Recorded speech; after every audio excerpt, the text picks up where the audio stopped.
This is Liza and Sister, and today we are going to talk about sociolinguistics and communication.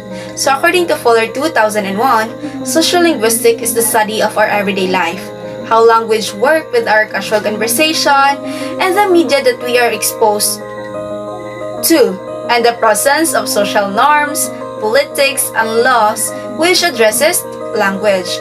So in short, sociolinguistics teach us about a real-life attitude and social situation that help us to express our feelings and thought. And of course, the theme will further explain about sociolinguistics and communication. Ni hao! I am Daimabel Sinagaya, and today we will explore sociolinguistics and communication. And to start, let us look at the different definitions of sociolinguistics from the different scholars. So, what is sociolinguistics? So, sociolinguistics is derived from the two words sociology and linguistics. Sociology refers to a science of society, and linguistics refer to a science of language. According to Jeanette Holmes 2001, she defined sociolinguistics as the study that is concerned with the relationship between language and the context in which it is used. And another one is, according to Carol M. Esteban, 1975, it is a study that is concerned with the interaction of language and setting. And also according to Ronald Wargo, 1986, he defined sociolinguistics as the study that is concerned with investigating the relationship between language and the society with the goal of a better understanding of the structure of language and of how languages function in communication. And lastly, according to Holmes 2013, sociolinguistics is the study of language and society.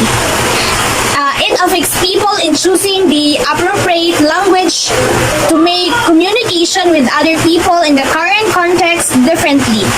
It is the nature of making communication. People currently choose the same language to make communication understandable.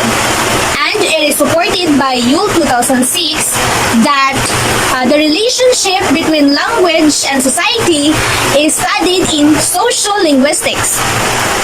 The study of language and society has close connection with culture and behavior of a society. And that's all for the definitions of sociolinguistics. And now let's proceed to the socio-cultural aspects. So, a group of people is required by both community and society. They communicate and interact between and another. They have a membership consciousness on the basis of the common goals, and their behavior is ordered and patterned. They will be known as a community if they live in a given area and they have the same culture and living styles, and they can also collectively act in their effort to reach a certain goal. That's all for the socio-cultural aspects. And let's proceed to the social units of language use. So there are 7 social units of language use in sociolinguistics. First is the speech community. It refers to a group of people who use the same system of speech signals, and that is according to John and H.K. Platt, 1975. For example, it may be large regions like an urban area with a common, distinct accent, or small units like families and friends. The second one is the speech situation. So, a speech situation is a situation in which a speech occurs. So, like for examples, during ceremonies, fights, during hunting, or even during meals. The third one is the speech event. A speech event refers to activities or aspects of activities that are directly governed by rules of norms for the use of speech. In other words, the occurrence or ongoing linguistics interaction in one form of speech or more that involves two parties, namely the speakers and opponents of speech, with one point of speech in a particular time or place. Next is the speech act. So, a speech act is defined as the minimal term of the speech event. Like for example, might be requests, warnings, promises, apologies, greetings, or any number of declarations. Now let's proceed to the speech styles. The term style refers to a language variety that is divided based on the criterion of formality. So the criterion of examples of the criterion of formality are consultative style. It can be a casual style or an intimate style. And number 6 is the ways of speaking. A way of speaking refers to how a language speaker uses in accordance with behavior of communication regulated in his speech community. So, a speaker speaks the language that he or she will be going to use depends on the persons that are involved in the speech community. And lastly, number 7 is the components of speech. It is a language use occurring in a speech community must be in relation to speech situation, speech event, speech act, and speech styles, and as well as the components of speech. Konnichiwa!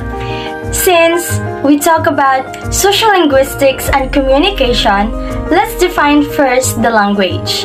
According to the Google Dictionary from Oxford Languages, the principal method of human communication consisting of words used in a structured and conventional way and conveyed by speech, writing, or gesture. So now, let's move on to the factors influencing your language use. There are 4 dominant factors influencing someone's language used in a given speech community. First is the participants. It involves who speaks and to whom he speaks. It's the sender and the receiver. Second is the setting. Where does he speak? And third, the topic discussed. And fourth, the function. It involves what and why does he speak. However, social dimensions influencing language use. Starting from the factors above, language use is determined by social dimensions. First is social distance scale, or it involves how will we know someone. Second is a status scale. It involves high to low status in social life and superior to subordinate status. And third, a formality, from formal to informal and high to low formality. So next, I will discuss the bilingualism, code switching, and interference. Bilingualism, according to Weinreich, bilingual is a person who involved in alternately using 2 languages. For example, a person could communicate in French and English at the same time. A person could become bilingual because they are raised in dual language household or because they learn a second language later in her life. For example, here in Philippines, a person who raised in Manila are using a Filipino or Tagalog language. But later in her life, he learned to speak in English. That's why we call that person a bilingual because he has two languages all in all. Next to bilingualism is the code switching. When a language is regarded as a system of code, the language changed from one to another is known as a code switching. For example, you have an exam next week. Semdim kalis mayabas nam listen.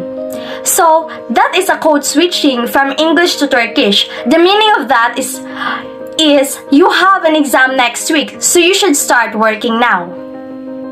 Last but not the least is the interference, the use of features belonging to one language while speaking or writing another. It is the use of two or more language by the same individuals. The levels of interference may be cultural, semantic, lexical, grammatical, and phonological. In everyday life, people are always communicating to one another. In a particular community, a speech community, a language is a significant factor. It is not just a tool for creating and maintaining human relationship, but also for communicating and interacting with others. One of a language characteristic is that it is social in nature. One community may be different from one another. As a result, different varieties of language exist. Social linguistics study a language and its varieties and how they are used to the speech community in relation to the social cultural background of the language that is used itself.